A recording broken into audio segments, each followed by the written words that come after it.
And there is a complete inverse relationship between the number of people on social media that say they know what's going on and what they actually know.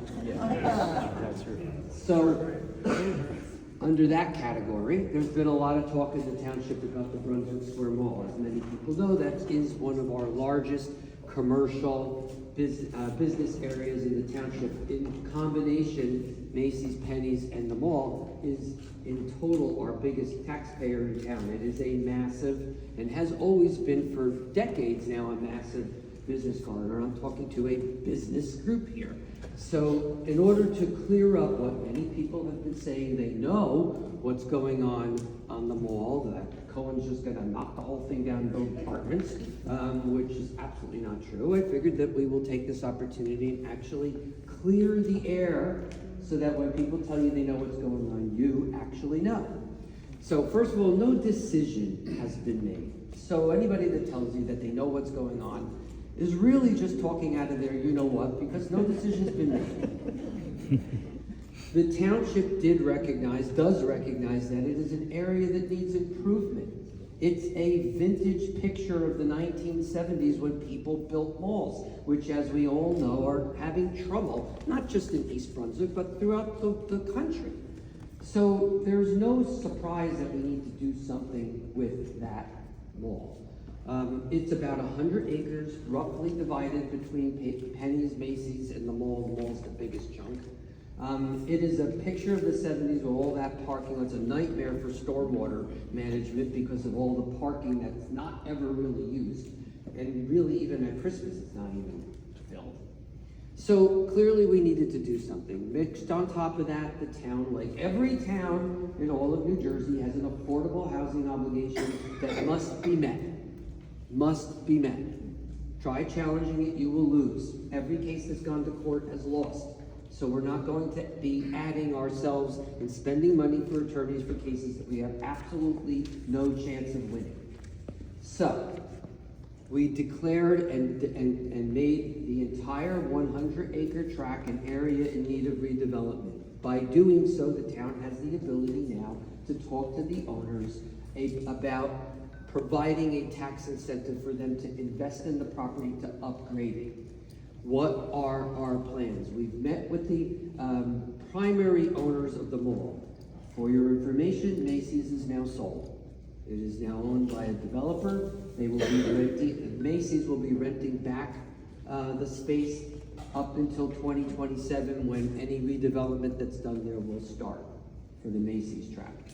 The owners of the mall, which it's been changed multiple times now, was Simon a long time ago, then Washington Prime, then Washington Prime went bankrupt, and then it was the bank that took it, then it was managed by Spinoza. Spinoza was given an opportunity to purchase it. They declined. It was now purchased by Edgewood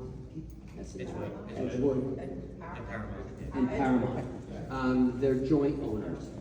They own the mall. They're looking to pick up Penny's. There's a good possibility that they will be the owners of that not too far from now. So it will be two primary owners of the property. There are separate pad sites. Olive Garden is a separate site. Habit Burger, Firestone, and that little triangle lot in the front where the old cigar place and the pet pharmacy and bike store, that's separately owned. But other than those small spots, it's primarily owned by those three sites and will be under control of the two developers. In order for them to be given a tax incentive to improve the property, the township met with them and gave them our wish list. That's all it is. We were to negotiation. They have to come back to us and tell us what they can or cannot do on that wish list. But on that wish list is for it to remain primarily a commercial retail site. We don't want to change the character of the fact that it's still a primary retail establishment, but it doesn't work. So in order to invest and make it work, it's more likely to become an outdoor mall versus an indoor mall. Today, that's what most retailers are looking for. They want to be able to be seen from the highway. If you are inside a mall and not able to be seen, you're dead to the world. They don't know you're there.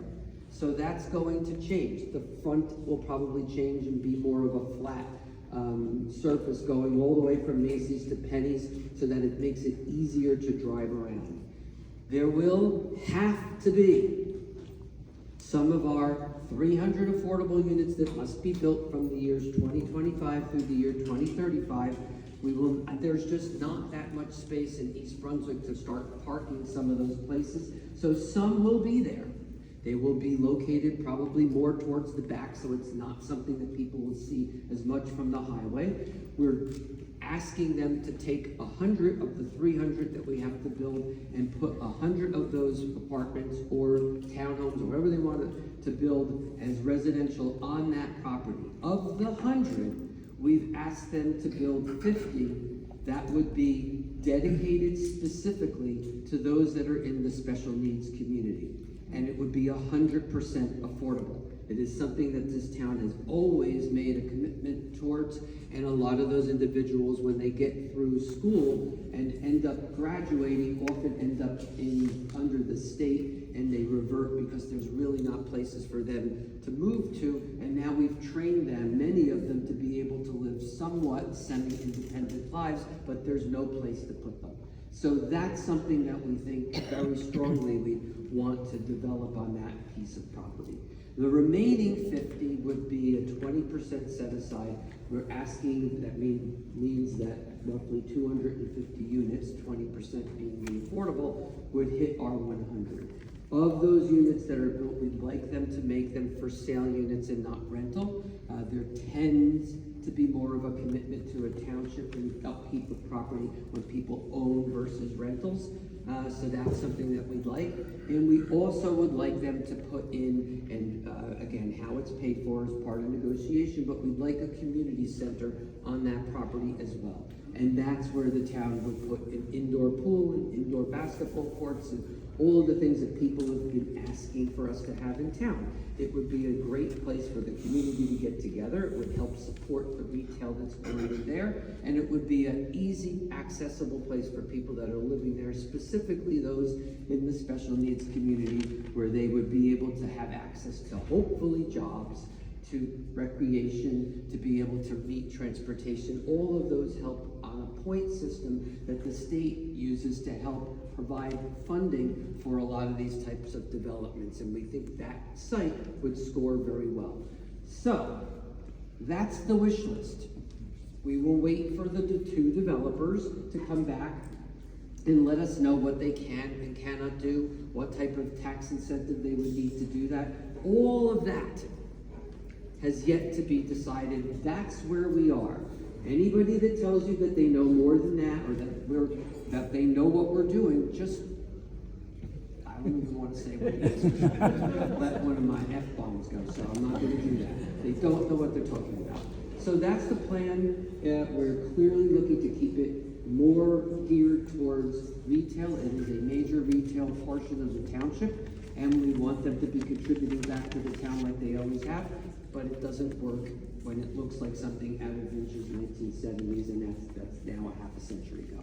So that's the plan, that's where we stand, and I wanted to make sure that this group, which is the business organization here in Township, understands what our plans are, and if you think that you have some great ideas, we are all ears.